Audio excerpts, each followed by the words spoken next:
바꾸면 기대값이 1.25배. 그런데 그 계산은 영원히 끝나지 않습니다. 탁자 위에 똑같이 생긴 두 봉투. 한쪽엔 다른 쪽에 정확히 2배가 들어 있습니다. 누가 어느 봉투에 얼마를 넣었는지 당신은 모릅니다. 사회자가 봉투 하나를 쥐어주며 말합니다. 열어보기 전에 바꿀 기회를 주겠다고요? 내 봉투에 10,000원이 들었다면? 상대 봉투엔 5,000원 아니면 20,000원입니다. 확률은 반반처럼 보이죠. 평균만 2,500원, 무려 25%나 이득이니 당연히 바꿔야겠죠. 그런데 세 봉투로 똑같은 계산을 또 하면 역시 바꾸는 게 25% 이득. 그래서 또 바꿉니다. 열어보지도 않은 채 손만 영원히 왔다 갔다. 미친 결론인데 계산은 멀쩡해 보이죠. 상대방의 봉투가 늘 더 푸르러 보인다. 네일 버프가 1989년 칼럼에 붙인 제목입니다. 자매편 몬티 홀은 가정만 못 박으면 답이 3분의 2로 깔끔하게 떨어졌죠. 그런데 두 봉투는 80년째 무수한 해법이 경쟁하는 진짜 역설입니다. 이 미로를 6구비로 통과합니다. 첫 구비, 게임의 규칙부터 모호함 없이 못 박아보죠. 무대는 단출합니다. 봉투 2장, 그리고 2배의 약속. 한쪽엔 X1, 다른 쪽엔 정확히 2배. 공정한 동전 던지기로 한 장을 받고 열기 전에 바꿀 기회가 오죠. 핵심은 순서입니다. 봉투를 먼저 채우고 나서 무작위로 한쪽을 건넨다는 것이죠. 덕분에 두 봉투는 완벽하게 대칭이 거짓말을 잡을 결정적 단서가 됩니다. 규칙을 못 박았으니 족보도 짧게 훑죠. 이 퍼즐의 이름은 여러 뒤지만 구조는 똑같습니다.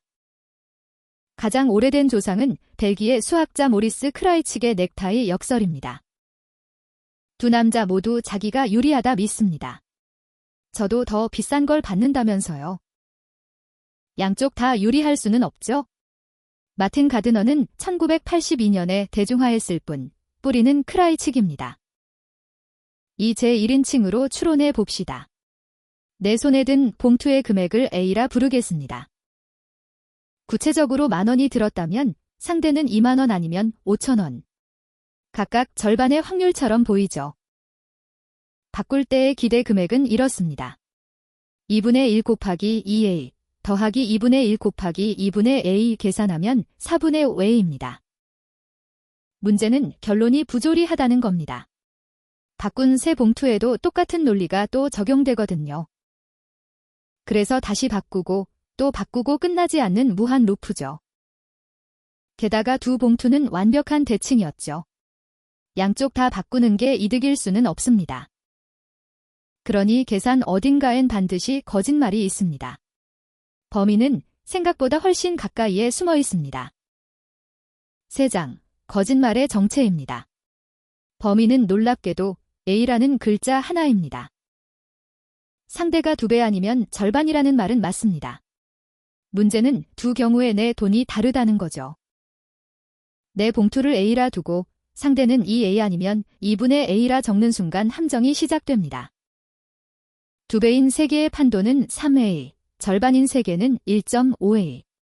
돈이 다르게 들어간 두 게임입니다. 1.25배 계산은 이 둘을 한 솥에 넣고 평균 냈습니다. 사과와 오렌지를 더한 셈이죠. 하지만 진짜 게임은 단 하나뿐입니다. 봉투 속 금액은 시작 전에 이미 정해져 있으니까요.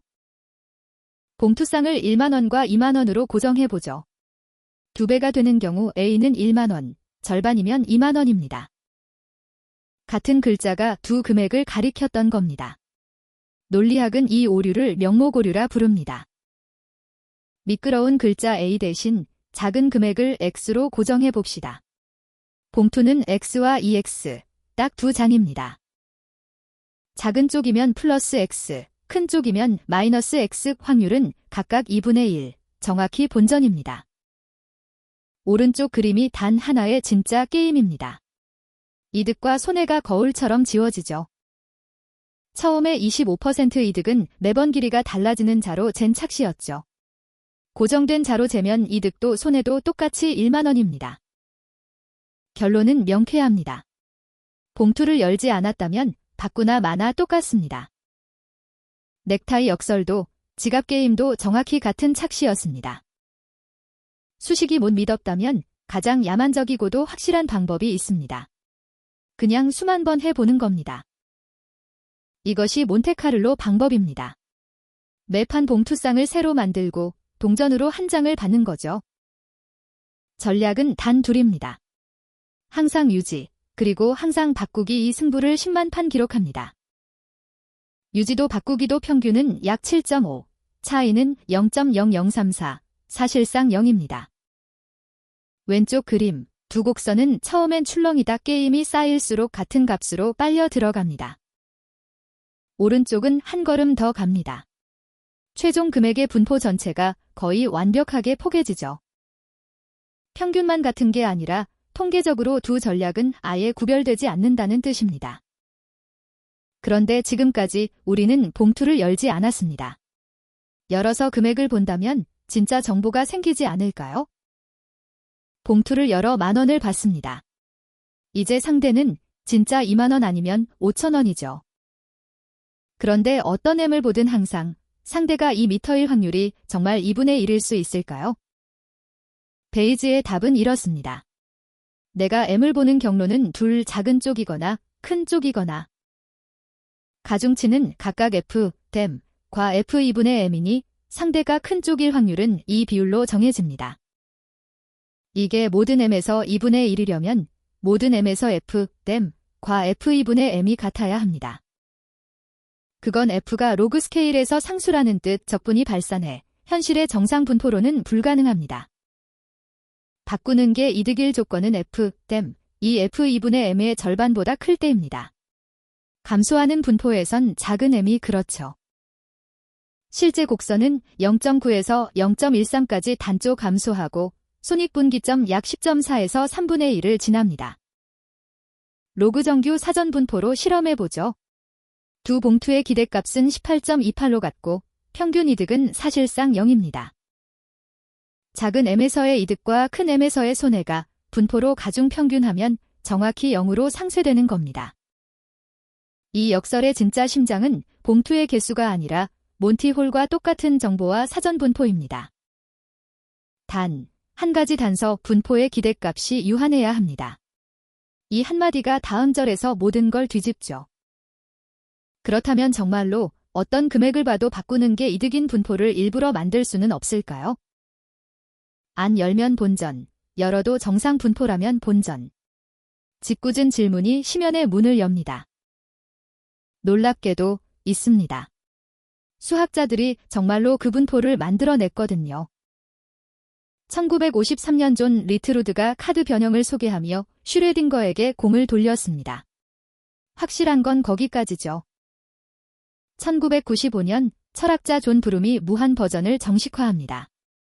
pK는 3분의 1 곱하기 3분의 2의 k제곱입니다.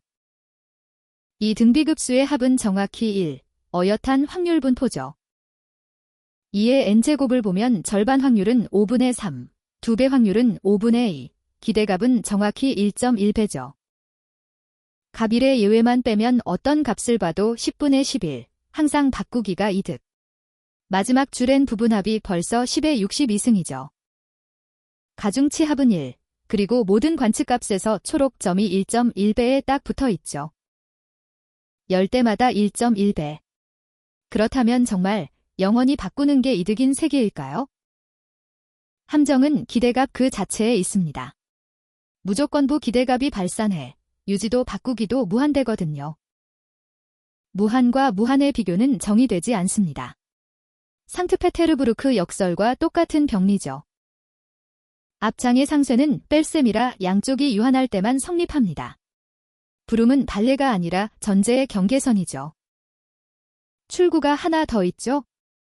1738년 베르누이가 지적했듯 결정은 금액이 아니라 효용을 따르니까요.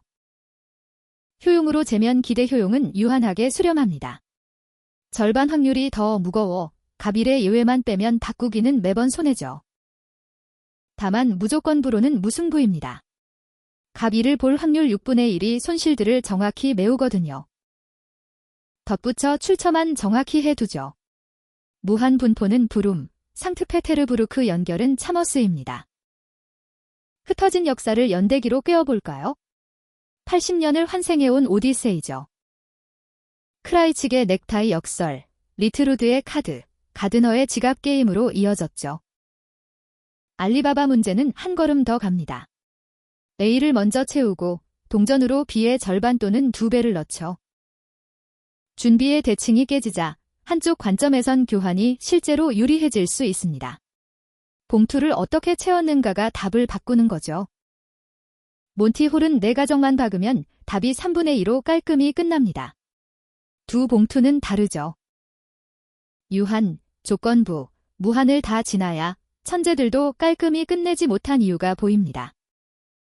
대단원입니다. 봉투 2장에서 출발해 3갈래 길로 같은 진실에 닿았습니다.